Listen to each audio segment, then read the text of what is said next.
नमस्कार दोस्तों, आज पढ़ेंगे हम 8th ग्रेड अभ्यास पुस्तिका गणित कक्षा 8, जिसमें हम पढ़ेंगे अध्याय 3 चतुर्भुजों को समझना। तो चतुर्भुज कितने प्रकार के होते हैं यह हम इस पाठ में देखेंगे। कि पहले इसमें दिया गया है समलंब चतुर्भुज, जिसे इंग्लिश में कहते हैं ट्रेपेजियम, और एक नया कॉन्सेप्ट है इसमें पतंग का, जिसे काइट कहते हैं। और एक प्रकार होता है समांतर चतुर्भुज, एक होता है समचतुर्भुज, और आयत और वर्ग भी चतुर्भुज होते हैं। और ये कुछ गुणधर्म दिए गए हैं कि चतुर्भुज के कोण योग गुणधर्म के एक चतुर्भुज के सभी अंतः कोणों का योग 360 डिग्री होता है। और बाह्य भुज बहुभुज के बाह्य कोणों के मापों का योग, किसी बहुभुज के बाह्य कोणों का मापों का योग किसी भी बहुभुज के 360 होता है। अब हम इससे संबंधित कुछ प्रश्नों को हल करेंगे। पहला प्रश्न है हमारा, किसी चतुर्भुज के चारों अंतः कोणों का योग होता है।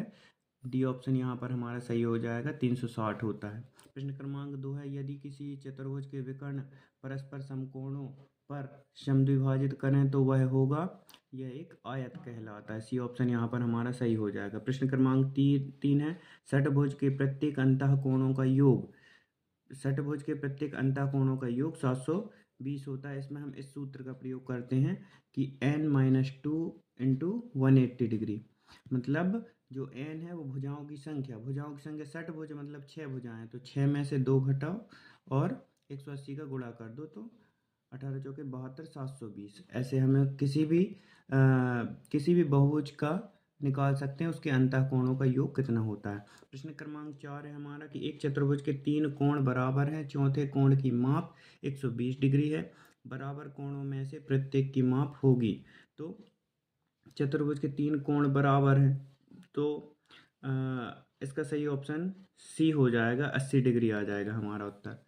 एक वर्ग ABCD में विकर्ण O बिंदु पर मिलते हैं, तब त्रिभुज AOB है एक, यह एक समबाहु त्रिभुज होगा। बी ऑप्शन यहाँ पर सही हो जाएगा।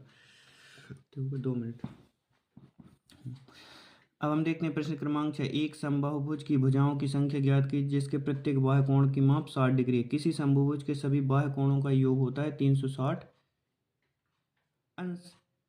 अब हम देखते हैं n, भुजाओं की संख्या हमें निकालना है, तो बाह्य कोणों का योग बटे प्रत्येक बाह्य कोण। तो एक बाह्य कोण हमें दिया गया है और प्रत्येक बाह्य कोण का योग जो होता है वो 360 अंश होता है। तो n मतलब भुजाओं की संख्या, n निकालना है, 360 बटे 60 बराबर इसमें 6 भुजाएं होंगी।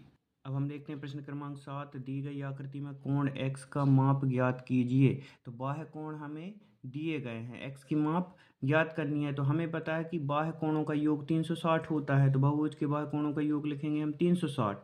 तो 90, 60, 110 और प्लस x कर दिया हमने, तो चारों कोणों का योग किया 360। इन तीनों को जोड़ने पर 260 प्लस x डिग्री, x का हमें ज्ञात करना है, तो x डिग्री बराबर हो जाएगा 260 का पक्षांतर करेंगे तो धन का है ऋण का आ जाएगा पक्षांतर करने पर, तो x डिग्री बराबर आ जाएगा 360 डिग्री माइनस 260 डिग्री, तो x डिग्री का मान आ जाएगा 100 डिग्री। ये हमारा उत्तर हो जाएगा। अब हम देखते हैं प्रश्न क्रमांक 8, एक बहुभुज का प्रत्येक अंतः कोण 108 डिग्री है, इसकी भुजाओं की संख्या ज्ञात कीजिए। प्रत्येक अंतः कोण प्लस प्रत्येक बाह्य कोण, प्रत्येक अंतः कोण में हम योग करेंगे प्रत्येक बाह्य कोण का, तो उनका योग 180 अंश होता है। तो हम देखते हैं, हमें अंतः कोण दिया है 108 अंश का, तो हमें बाह्य कोण निकालना है, तो बाह्य कोण नहीं पता, उसे हमने x मान लिया है था। तो 160 प्लस x बराबर 180 आएगा, 160 का पक्षांतर कर देंगे तो x का मान हमें ज्ञात हो जाएगा। तो कितना बाह्य कोण आ जाएगा हमारा, x बराबर 72 डिग्री। 180 में से 108 घटाएंगे तो 72 आ जाएगा। अब हमें भुजाओं की संख्या ज्ञात करनी है, तो भुजाओं की संख्या का सूत्र हमने अभी देखा था कि बाह्य कोणों का योग बटे एक बाह्य कोण। तो ये एक बाह्य कोण हमने निकाल लिया है 72, योग होता है 360, 360 में 72 का भाग कर देंगे तो हमें 5 भुजाएं प्राप्त हो जाएंगी। तो इसकी भुजाओं की संख्या कितनी है, 5। अब हम देखते हैं प्रश्न क्रमांक 9, दिए गए समांतर चतुर्भुज PQRS में कोण R बराबर 80 डिग्री हो तो अन्य सभी कोणों की माप ज्ञात कीजिए। ये हमें दिया है और ये एक समांतर चतुर्भुज है। समांतर चतुर्भुज के कुछ गुणधर्म होते हैं, उनसे हम इनको ज्ञात कर सकते हैं। समांतर चतुर्भुज के सम्मुख कोण बराबर होते हैं। सम्मुख कोण मतलब ये वाला कोण इसके बराबर होगा। तो हम देखते हैं कोण R बराबर कोण P, तो ये जितने का होगा उतने का ही ये कोण P होगा। तो इसी प्रकार हम देखते हैं कि कोण S बराबर कोण Q होगा, तो कोण S बराबर कोण Q बराबर X हमने मान लिया है। फिर हम जानते हैं कि चतुर्भुज के चारों कोणों का योग 360 डिग्री होता है, तो हमने यहाँ किया कि कोण S प्लस कोण Q प्लस कोण R प्लस कोण P बराबर 360 अंश। अब हमें पता है कोण S और कोण Q ये हमने x माना है, तो x और x को जोड़ेंगे तो 2x आ जाएगा, और 80 और 80 को जोड़ेंगे तो 160 आ जाएगा, तो 2x प्लस 160 बराबर 360। अब हम देखते हैं कि 2x बराबर 160 का पक्षांतर करेंगे तो ये प्लस का है, इस साइड आएगा माइनस का हो जाएगा, तो 360 माइनस 160 160 डिग्री। तो x बराबर क्या आ जाएगा, 360 में से 160 जाएगा तो 200 बचेगा, और फिर 2 का पक्षांतर करेंगे यहाँ तो 2 भाग में जाएगा, जब 200 में 2 का भाग लगाएंगे तो यहाँ x बराबर हमें 100 प्राप्त हो जाएगा। अतः कोण S बराबर 100 और कोण Q बराबर भी 100 प्राप्त होगा। आइए अब हम देखते हैं प्रश्न क्रमांक 10। किसी समबाहुभुज के बहिष्कोण का अंतःकोण से अनुपात 1:4 है। इस बहुभुज की भुजाओं की संख्या ज्ञात कीजिए। हम जानते हैं एक सूत्र होता है कि बहिष्कोण धन अंतःकोण बराबर 180 अंश, मतलब जो बाह्य कोण होता है और अंतःकोण उन दोनों का योग 180 अंश होता है। तो हमें इसका अनुपात दिया गया है कि बहिष्कोण का अंतःकोण से, ये बहिष्कोण और अंतःकोण का अनुपात है। मान लेते हैं हम कि जो कोण है वो x डिग्री का है, तो एक का x से गुणा होगा तो x आ जाएगा, और 4 का x से गुणा होगा तो 4x, और दोनों का योग कितना है, हमने देखा बहिष्कोण अंतःकोण का योग 180, तो x धन 4x बराबर 180 अंश। अब x और 4x हो जाएंगे 5x बराबर 180 अंश, तो x बराबर कितना होगा, x बराबर आ जाएगा हमारा 180/5 बराबर 36 डिग्री। तो मतलब एक जो बाह्य कोण है वो 36 अंश का है, एक बाह्य कोण 36 अंश का है। तो बहुभुज की भुजाओं की संख्या देनी है, तो भुजाओं की संख्या हो जाती है कि जो बाह्य कोण होते हैं किसी भी समबाहुभुज के बाह्य कोणों का योग 360 होता है, और जो एक बाह्य कोण है वो 36 डिग्री का है।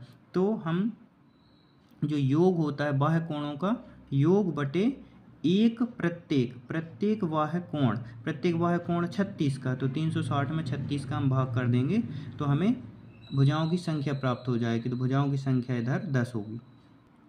आइए अब हम देखते हैं प्रश्न क्रमांक 11, उसका हल देखते हैं कि ऐसा हमें उसमें चित्र दिया गया है, और ये हमें कोण दिए गए हैं कि कोण B इतना है, कोण C इतना है, कोण D इतना है।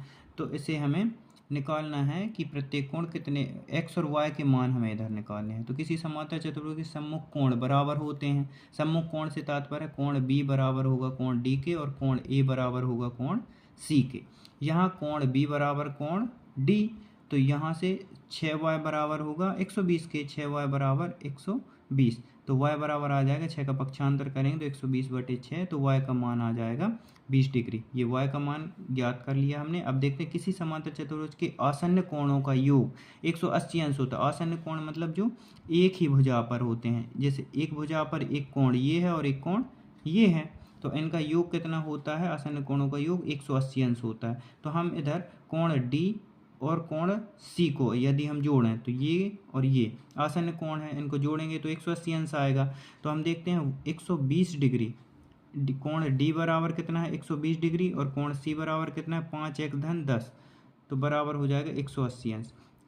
120 और 10 130, और 5x ये है बराबर 180। 130 का पक्षांतर करेंगे तो यहाँ धन में है, इधर आएगा तो ऋण में। 180 माइनस 130 बराबर 5x बराबर आ गया 50, तो x बराबर कितना आ जाएगा 50/5 बराबर 10 डिग्री। आइए अब हम देखते हैं प्रश्न क्रमांक 12। प्रश्न क्रमांक 12 है पतंग PQRS में x और y का मान ज्ञात कीजिए। इसमें भी हमें x और y के मान ज्ञात करने हैं। ये हमें एक पतंग की आकृति दी गई है। तो हम देखते हैं पतंग के गुणधर्म क्या होते हैं। दो असमान भुजाओं से बने कोण बराबर होते हैं। दो असमान भुजा मतलब एक ये वाली भुजा और एक ये वाली भुजा से ये वाला कोण बन रहा है, और इस वाली भुजा से और इस वाली भुजा से ये वाला कोण बन रहा है, तो ये वाला कोण इसके बराबर होगा। तो हम कह सकते हैं कोण Q बराबर कोण S, कोण Q बराबर कोण S। तो y बराबर कितना आ जाएगा 110 अंश। अब हम जानते हैं कि ये वाला हमें कोण निकालना है। चतुर्भुज के चारों कोणों का योग कितना होता है 360 अंश, और ये वाला हमें दिया हुआ है कितना है, ये 60 अंश का दिया है। तो चतुर्भुज के चारों कोणों का योग 360 अंश। तो कोण P धन कोण S धन कोण R धन कोण Q बराबर 360 अंश। चारों कोणों का योग कर रहे हैं तो 360 आ रहा है। तो हमें पता है कोण P बराबर x दिया है, कोण S बराबर 110 है, और कोण R बराबर 60 है, और कोण Y ये Q हमने ज्ञात कर लिया है 110 है। तो इन चारों का योग करेंगे तो 360 अंश, इनका योग करेंगे तो 280 आ जाएगा। x धन 280 बराबर 360। तो x बराबर 280 का पक्षांतर करेंगे तो 360 ऋण 280, तो x बराबर आ जाएगा 80 डिग्री। अब हम देखते हैं प्रश्न क्रमांक 13। PAIR एक आयत है, तो उसमें हमें ये कोण निकालना है। ARI, RMI और PMA कोण निकालना है, ऐसा हमें एक चित्र दिया गया है। तो हम देखते हैं कोण ARP बराबर कोण RAI, एकांतर कोण है ये। तो कोण ARP बराबर 35 अंश, ये दिया है हमें 35। तो ये वाला और ये वाला देखो जेड फॉर्मेट में जो बनते हैं वो एकांतर कोण होते हैं। ये वाला कोण इसके बराबर होगा, तो यदि ये 35 है तो ये भी 35 अंश का होगा। और आयत का जो प्रत्येक कोण है, ऐसा हम देखते हैं ये एंगल हमें बताता है कि ये 90 डिग्री का है, 90 अंश का है। तो आयत का प्रत्येक कोण 90 अंश का होता है। तो कोण PRI में से हम यदि इसको घटा दें तो ये वाला कोण हमें ज्ञात हो जाएगा। तो हम देखते हैं कोण PRI माइनस कोण ARP बराबर कोण ARI। तो हम देखते हैं 90 माइनस 35 बराबर आ जाएगा कोण ARI। ARI बराबर हमें प्राप्त होगा 55 डिग्री का। ARI हो गया ये वाला 55 का ARI। अब हम देखते हैं PM बराबर MI, PM बराबर MI और AM बराबर MR। ये जो विकर्ण होते हैं वो बराबर बराबर भागों में बटे रहते हैं। ये वाला PM बराबर होगा MI और AM बराबर होगा MR।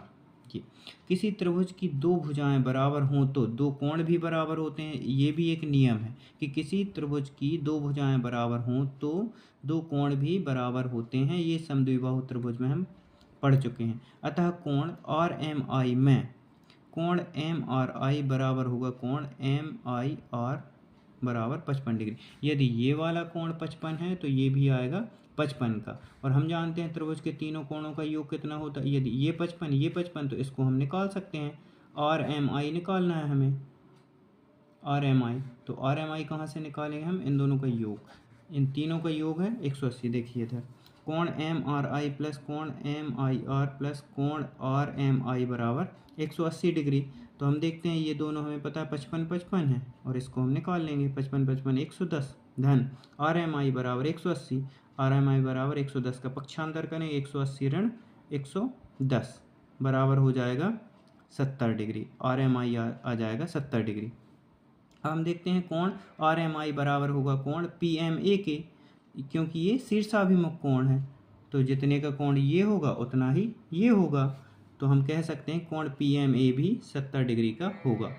आइए अब हम देखते हैं प्रश्न क्रमांक 14। इसमें 30 डिग्री 60 डिग्री और 90 डिग्री कोणों वाले दो समान सेट स्क्वायर को आपस में मिलाकर दो अलग अलग प्रकार के चतुर्भुज बनाइए एवं प्रत्येक चतुर्भुज का अवलोकन कर निम्न तालिका को पूर्ण कीजिए।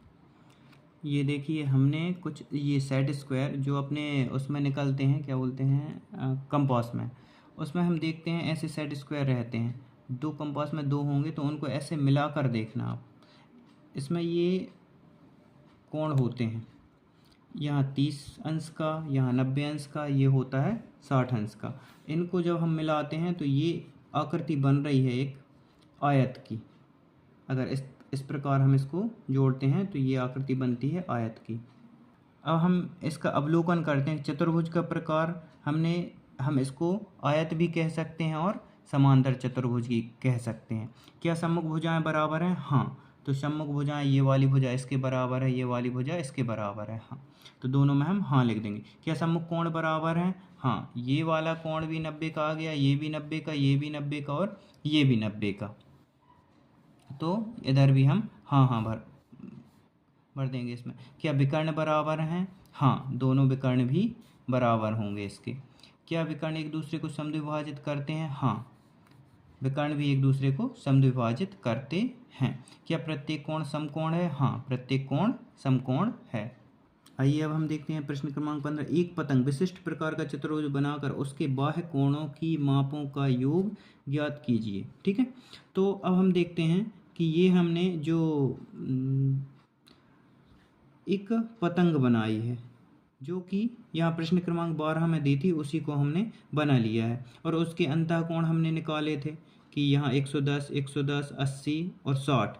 जब हम इसके बाह्य कोण निकालेंगे तो हम जानते हैं कि रैखिक युग्म कोण पढ़े हैं कि इसका और इसका योग 180 अंश होता है, क्योंकि हम जो सीधी रेखा में ऐसे ये कोण बनाते हैं सीधी रेखा में, तो ये 180 अंश का होता है। तो ये सीधी रेखा पे 180 अंश का कोण बनेगा। तो यदि ये वाला 110 है तो ये वाला 70 डिग्री का होगा, क्योंकि ये इन दोनों का योग 180 अंश होगा।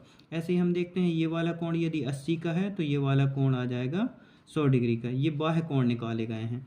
और ऐसे ही ये वाला कोण 110 का है तो ये वाला 70 का होगा, ये बाह्य कोण। और इसका ये वाला कोण यदि 60 डिग्री का है तो इसका बाह्य कोण 120 डिग्री का होगा। तो हम देखते हैं पतंग के या किसी भी बहुभुज के बाह्य कोणों का योग 360 अंश होता है। तो ये हमने देख लिया कि 100 डिग्री, 70 डिग्री, 120 और 70, चारों को जब हमने जोड़ा तो हमें क्या प्राप्त हुआ? 360 डिग्री। यही हमें ज्ञात करना था। अगले अध्याय के लिए हम अगली वीडियो में मिलते हैं। धन्यवाद।